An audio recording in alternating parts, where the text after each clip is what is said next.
Kapatid po ito ni Dear Face. O kung makikita nyo, ang cute! Ano yung susundin natin dito sa dalawa? Ang medyo nagiging problema ko lang dito mga kamukha, this product innovative, mga important details, nandito naman mga kamukha. Pero ang problem nga lang po, hindi na, siguro yung iba nila na i-release, soft, hard glow. Hard glow!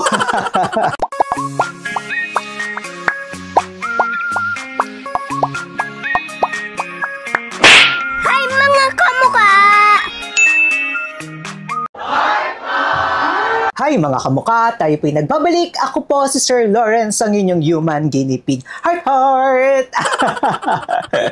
Wala pa rin tayong masyadong energy. Medyo pa-cute lamang for today's video si Sir Lawrence. And at the same time, kung makikita nyo, oh wow! May mga pa-sleeveless na tayo for today's video.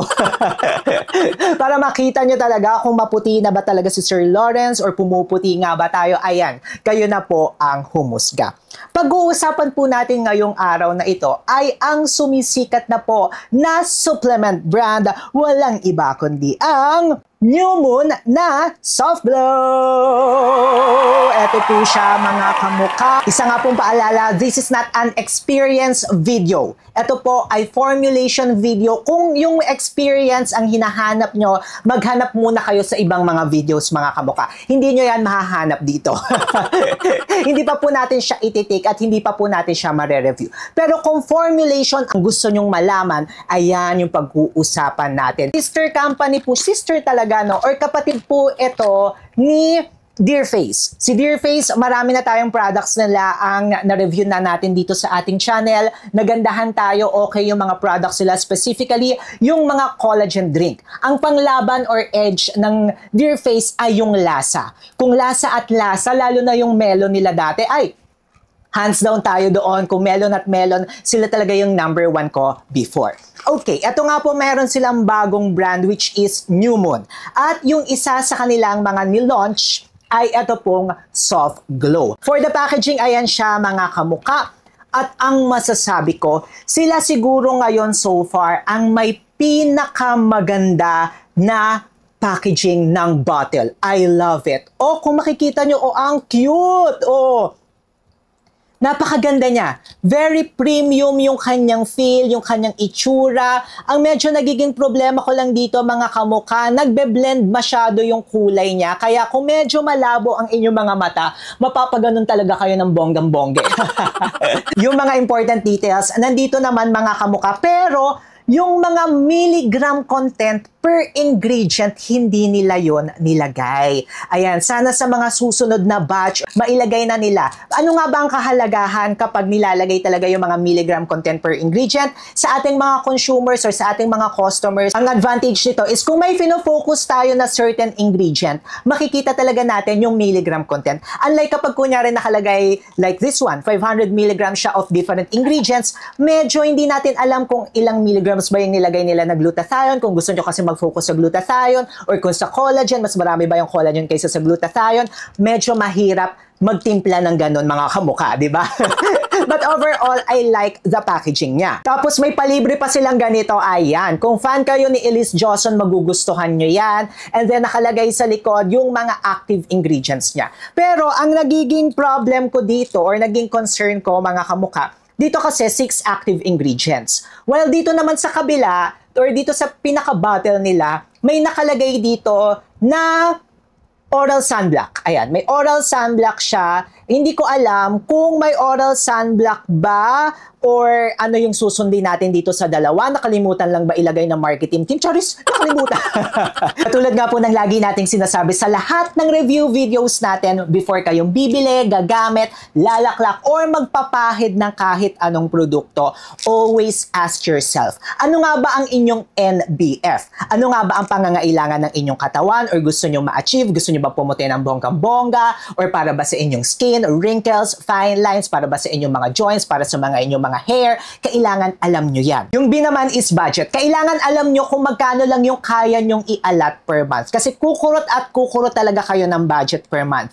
And then yung letter F, ano nga bang form yung mga kahiyang nyo? Ano nga bang mga form yung hindi nyo kahiyang? Kailangan alam or maging maalam kayo. Ito yung tinatawag natin na NBF para mas mapabilis ang inyong pagpili. Kasi nga po, yung word na best ay magdedepende nga po yan sa individual. Once na alam nyo na nga po yung NBF, ang next po dyan is titingnan po natin yung formulation and ingredients ng produkto na nais nating bilhin.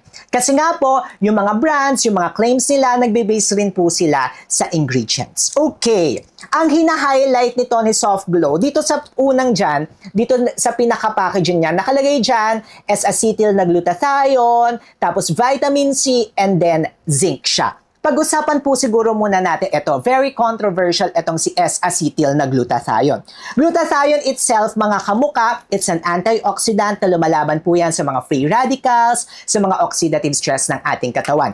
Uminom man or hindi tayo uminom ng glutathione, may glutathione tayo sa ating katawan. It's not foreign, and the word supply or supplement, mga kamuka, nagsusupply lamang itong mga klase ng glutathione. Kung kulang tayo sa GSH, glutathione storage, ayan, napoprovide or nasusupplyan tayo ng mga ganito na mga supplement. Side effect na nga lang po ng mga glutathione na pwede tayong pumuti. And ito, mga kamuka, yung form ng glutathione niya, kasi marami tayong forms ng glutathione na available na sa market, is S-acetyl. Yung S-acetyl, according nga po sa mga studies, mas mabilis na na-absorb ito. And if i-compare po natin ng S-acetyl sa mga reduced na glutathione, 4 times po ang absorption nito.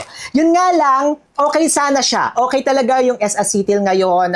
Ang dami nga rin po mga brands talaga, sabi ko sa inyo, na mag-re-release na may S-acetyl. Ang problem nga lang po, hindi nakalagay kung ilang milligram content si S-acetyl nila. Na yan po sana yung mai-improve nila. And then meron nga rin po ito, mga kamuka, na collagen. Si collagen, maganda po yan para sa skin moisture, para po ito sa ating hydration ng ating skin, para magbigay ng glow. Since per capsule niya, 500 milligrams lang siya, tapos nasa 6 or 7 yung kanilang active ingredients. We assume na sakto lang yung mga nilagay nila dito na milligram content. Then, ang kagandahan nito ni Soft Glow is meron siyang mga iba pang mga boosters dito like sodium ascorbate. Si sodium ascorbate, dalawa po ang purpose niyan. Para sa ating immune system, and then booster po siya para mapabilis ang absorption ng glutathione and collagen sa ating katawan. Meron nga rin po itong vitamin E na maganda para sa ating skin, and then dito nakalagay rin, no, nakakasupport siya sa ating vision or sa ating mga mata. And then, meron nga rin po itong vitamin D. Ayun yung nakakatawa sa kanya, no? Ito yung mga pinapainom sa atin, lalo na kung may mga COVID ngayon para lumakas din yung resistensya natin. Yung vitamin D, ito rin yung nakukuha natin from the sun. And then, meron din po itong zinc. Kasi may mga lumilitaw talaga. No? May mga studies kasi ngayon na kapag umiinom raw tayo ng glutathione, lalo na kung mataas na glutathione content, bumababa ang zinc level natin. Kaya ang kagandahan nito ni Soft Glow is meron na rin po siyang zinc. Then, according naman po dito sa kanilang label or sa kanilang packaging dito sa kanilang bottle, meron nga rin po itong oral sunblock. So, maganda siya na iinumin nyo po siya kapag umaga. Okay. Now, I get their name, no? Yung brand name nila na Soft Glow. Gusto ko yan. Hindi nakalagay or hindi dito naka-indicate na kahit na S-acetyl kami, puputi ka agad. Hindi nakalagay dito na kahit S-acetyl kami, mataas ang absorption namin, within ilang days ay makakakita na talaga kayo ng kaputian. I like that they just say na Soft Glow siya. Siguro yung iba nila na i-release, Soft Hard Glow. Hard Glow! If i-base lamang po natin sa formulation, masasabi natin si Soft Glow ay isang supplement na hindi talaga drastic or extreme, agad-agad, talagang mabilisan na or to the fast track talaga. Yung pagpapaputi, yung para sa ating skin elasticity, ito ay more on the side na minimal. Ayan. Gusto ko yung word na minimal, no? Radiant, yung katulad nga lang nilagay nila. glowing effect, yung combination ng S-acetylglutathione, vitamin E, vitamin D, may sodium ascorbate, collagen, maganda yan para sa ating skin. Hindi drastic yung makikita nating effect, minimal. Kung isasabay nyo to with other supplement, okay na okay siya. Kung may other na mga glutathione supplement kayo, pwede. Kung nagme-maintain kayo, pwede. Sa mga bugahan, pwede siya. Pwede kayo mag-take ng once or twice a day, tapos kung kayo naman po ay mga expert na, hindi ko alam kung makakakita tayo agad ng glow or kung makakakita agad tayo ng mga effect dito. Pero kung pag-maintain nyo lang or isasabay nyo sa mga ibang mga supplement, okay na okay naman po yung formulation nito ni New Moon. Is this product innovative? Masasabi ko na okay naman siya. Nakikita na natin yung mga different ingredients na nilagay dito sa mga ibang mga brands. Pero yung pagkakasama-sama or yung pagkaka-formulate sa kanya, this is something new naman. Kaya masasabi natin na okay siya and worth siyang itry. And then for the price, ito naman tayo sa mga presyo-presyuhan, no? Under 500 pesos siya. I think talaga medyo mababa yung nilagay dito na S-acetyl, pero kasi nga po mataas naman yung absorption rate ng S-acetyl, kaya kung baguhan kayo, magugustuhan niya yan, okay naman siya. Tapos kung mga experts kayo, siguro kailangan yung taasan or ibang brand naman yung kahanapin nyo kasi baka makulangan kayo dito. Kasi nga ito nga nakalagay lamang dito is soft glow. Hintayin nyo yung hard glow nila. Charis. First, it naman, yung presyo niya, for 60 capsules, okay naman siya. Hindi naman tayo tinipid. Siguro may mga dapat lamang silang i-improve sa kanilang packaging, yung mga nabanggit natin kanina. Pero okay lamang yon kasi nga first time lamang din nila na magre-release ng isang supplement na may glutathione, tapos naka-capsule form. Sanay sila doon sa kanilang mga powder, tapos masasarap yung kanilang mga flavor. Ito first time nila, pagbigyan natin mga kamuka. And tingnan na nga lang po natin kung kailan natin ito ma-review. Kayo mga kamuka, anong masasabi nyo dito sa bagong labas na ito? And kayo ba ay nagtitake ng glutathione or ng collagen? At tatanungin nyo na naman ako kung pwede ba silang pagsabayin. May separate video tayo nyan mga kamuka. Ito po yan. Syempre mag-subscribe na rin kayo kay Sir Lawrence. I like my shirt. I like my vest pala. Shirt talaga. Because I am wearing my best. I'm wearing my best talaga. Paano ba yan? Paalis na po ako mga kamuka. Click nyo na to.